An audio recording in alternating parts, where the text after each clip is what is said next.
First day of practice here for the Walmart FLW Tour event, and this is how we do it here at FLWOutdoors.com. We just get out on the lake and we just hijack pros when they least expect it, and we catch them completely off guard, like Walmart pro Wesley Strader, who we found over here poking around in some pockets. And Wesley, I know you like to wear the sunglasses, and I know you like to do some peeping.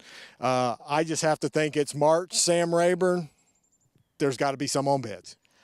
Well, you know, from this morning, it was kind of hard to see with the winds let up a little bit. And, you know, there's a lot of fish coming to the bank. I can see, you know, there's quite a few on the bed, but they're just small bucks. So the big ones are coming at some point in time. If it'll just warm up, the sun will get out and get it really hot. I think it'll be interesting.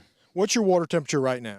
You know, some places I found 61, 62, but most of it's around 56 to 57. So, you know, we're right there on the crest of it, really busting wide open, I think.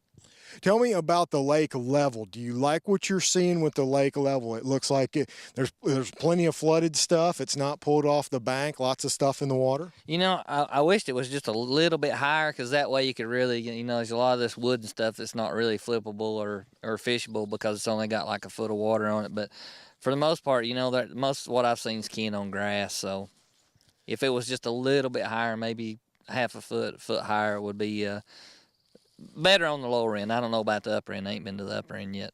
Tell me about the water clarity right now. Do you like what you're seeing in terms of visibility? No, I wish it was a little bit clearer. I mean, it's kind of hard to see. These bass are really camouflaged in with this grass, and it's really hard to see. Plus, you know, it's cloudy, so if the sun was out a little brighter, it'd be a little better.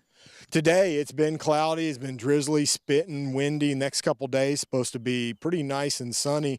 I mean, at that point, do you just take what happens today and throw it right out the window? I mean, is this a waste for you to even be out here today with weather like this and it being so different during the tournament? No, some of the fish that I found, you know, earlier, they're really locked down, and I actually saw 3 or 4 pairs, you know, so that tells me there's more coming to the area that I just found them in. And it ain't like you pull in an area and you see one. When you find where they're really wanting to come to, there's 20, 30 in the area. So, you know, the females are going to come to the bucks. You just have to get lucky and pull in there when a big one pulls up with one of those bucks. I know you just came from Santee Cooper, and what we saw there, in my opinion, I guess was more of a segregation.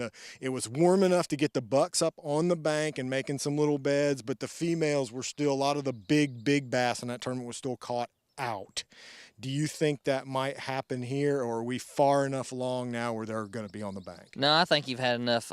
You know, there probably is some fish that's out off the bank and in these ditches and drains and stuff, but I think you've had enough warm weather to really get these fish to really want to get started. You know, the mating ritual and all that. But like the thing about Santee is Santee. You know, I've been going to Santee for years, and Santee's one of those places you just don't pull up and catch a lot of 2-pounders. It's just one of those places, you know, it's just a vast body of water, and you'd think there would be lots of 2-pounders, but it's one of those places where you just, you know, you catch a big one. I mean, you don't get a lot of bites, but, you know, they're big ones. Versus here, there's tons of fish here, tons of 2-pounders. So I think this is really going to be a slugfest when it all boils down. Give me a top weight prediction for the cut. Weight-wise, what do you think is going to do good here? Top 20, top 10? Well, just off my first days, I think, you know, 17 a day will get you top 20, and then I think to win, you're going to have anywhere between 80 and 90 pounds. Dang. Wesley Strader says they're going to bite good here at Sam Rayburn this week. We're looking forward to it. For somebody.